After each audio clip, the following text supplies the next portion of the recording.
L'agriculture conventionnelle est l'agriculture la plus pratiquée dans le monde. Elle est née après la Première Guerre mondiale qui a permis une meilleure connaissance de la chimie.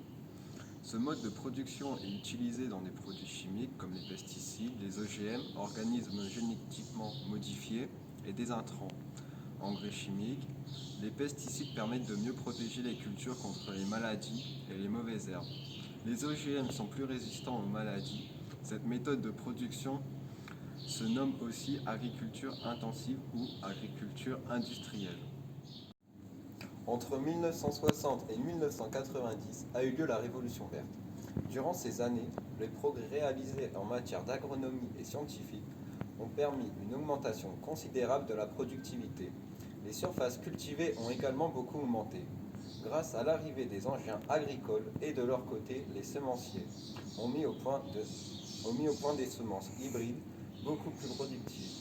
L'agriculture intensive consiste donc à optimiser la production agricole en utilisant tous les moyens techniques et technologiques disponibles. Apport de traitements chimiques comme les engrais, les herbicides, les insecticides, les fongicides et autres pesticides. Mécanisation des tâches par l'utilisation de machines agricoles. Sélection génétique des semences et des plantes.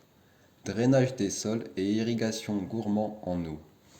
Culture en serre chauffée de produits hors saison. En France, plus de 25 millions de cochons sont tués chaque année dans les abattoirs. Si les élevages sont dits familiaux, en France, ils n'en restent pas moins intensifs. 96% des porcs ne fouleront jamais le sol extérieur et seront gardés sur caillebotis de leur naissance à leur abattage. Dans les systèmes intensifs, les cochons à l'engraissement sont gardés dans des enclos présentant des densités extrêmement fortes.